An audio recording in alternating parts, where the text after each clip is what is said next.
Hello viewers, welcome back to my channel. ఈరోజు వీడియోలో మనం శివరాత్రి ఎప్పుడు వచ్చింది, పూజా విధానం, తేదీ అన్నీ కూడా వివరంగా అయితే తెలుసుకుందామా. మరి వీడియో అయితే స్కిప్ చేయకుండా ఎండింగ్ వరకు చూడండి. మరిన్ని ఇంట్రెస్టింగ్ వీడియోల కోసం మన ఛానల్ని సబ్స్క్రైబ్ చేసుకోండి. నన్ను సపోర్ట్ చేస్తున్న సబ్స్క్రైబర్స్ అందరికీ కూడా పేరు పేరున ధన్యవాదాలు. ఈ సంవత్సరం మనకి శివరాత్రి చాలా విశేషమైన రోజు. ఎందుకంటే శివరాత్రితో కలిపి శని త్రయోదశి కూడా వచ్చింది. 144 సంవత్సరాల క్రితం ఈ విధంగా మనకి శివరాత్రి, శని త్రయోదశి కలిపి వచ్చాయి. అటువంటి మహా ప్రత్యేకమైన దినం ఈ శివరాత్రి. మన హిందువులు జరుపుకునే పండుగల్లో శివరాత్రి కూడా ఒకటి.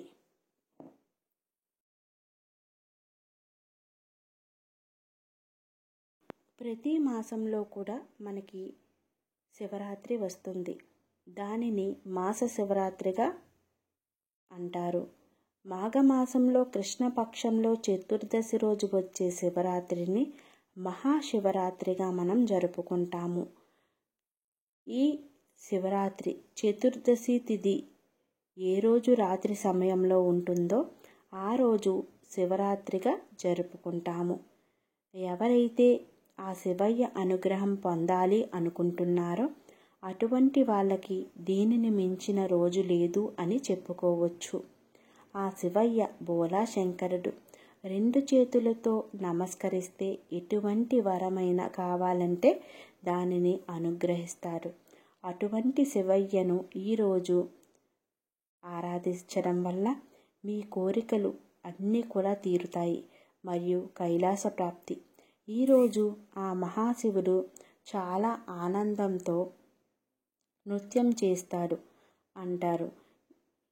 అటువంటి సమయంలో మనం భక్తి శ్రద్ధలతో స్వామివారిని ఆరాధిస్తే మనకి భోగభాగ్యాలు కలిగిస్తారు. ఈ సంవత్సరం అంటే 2023 రావడం వల్ల ఎవరైతే భక్తి శ్రద్ధలతో ఆ శివయ్యకు ఆరాధించి అభిషేకిస్తారో అటువంటి వాళ్లకు ఎటువంటి శని దోషాలున్నా అవి కూడా తొలగిపోతాయి. శివరాత్రి రోజు మనం ముఖ్యంగా చేసేది పూజ, స్వామివారిని ఆరాధించడము, అదేవిధంగా ఉపవాసము, జాగరణ మరియు మీకు కలిగినట్టయితే ఎవరికైనా అన్నదానం. ఈరోజు శివునికి మీరు ఏమి పెట్టినా పెట్టకపోయినా అభిషేకం చేస్తే చాలా ఇష్టం. ఈరోజు యథావిధిగా మనం పూజా మందిరంలో స్వామివారి ఫోటో పెట్టుకొని అభిషేకం చేయవచ్చు. పంచామృత అభిషేకం, పాలతో అభిషేకం లేదా కొన్ని నీళ్లు స్వామివారిపై వేసి కూడా మనం అభిషేకం చేసుకోవచ్చు. ఇలా ఏది చేసినా సరే మనం భక్తి శ్రద్ధలతో చేస్తే తప్పకుండా ఆ స్వామివారి అనుగ్రహం మనకి లభిస్తుంది.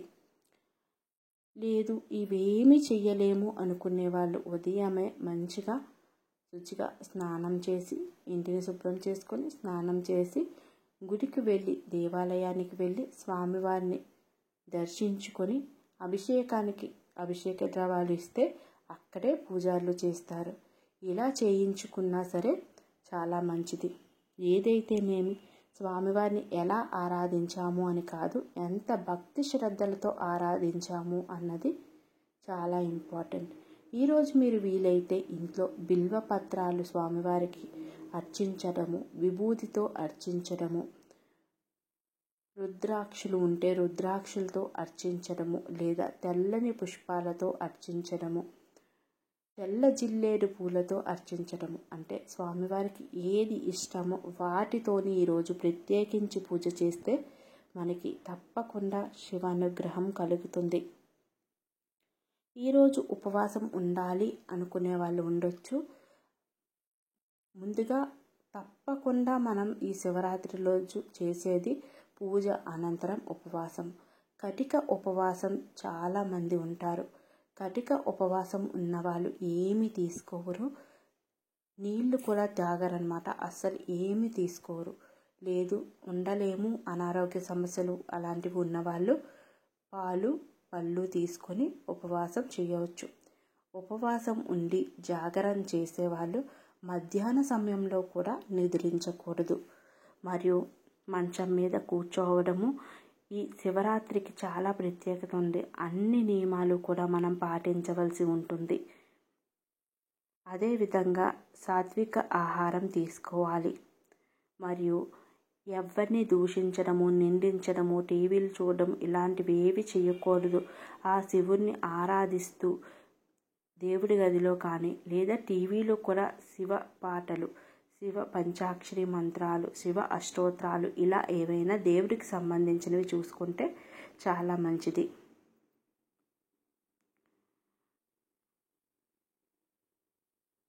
ఆ మహేశ్వరునికి నైవేద్యంగా మీరు ఏమి పెట్టినా పర్వాలేదు. పళ్ళను అంటే ఈరోజు ఉపవాసం ఉంటాము కనుక పళ్ళను స్వామివారికి నివేదిస్తే సరిపోతుంది.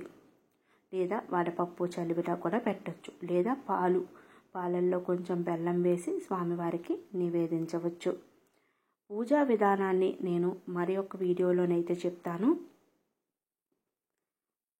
మీకు లభించినట్టయితే తప్పకుండా ఈరోజు ఒక్క బిల్వ పత్రాన్నైనా సరే స్వామివారికి నివేదించండి. ఈరోజు తలకు స్నానం చేసిన తర్వాత నూనె అన్నది రాయకూడదు. ఈరోజు శని త్రయోదశి కూడా ఉంది, అందువల్ల నూనె రాయకూడదు. శివరాత్రి రోజు కూడా నూనె ముట్టుకోకూడదు అన్నమాట. నూనె తలకు రాసుకోకూడదు.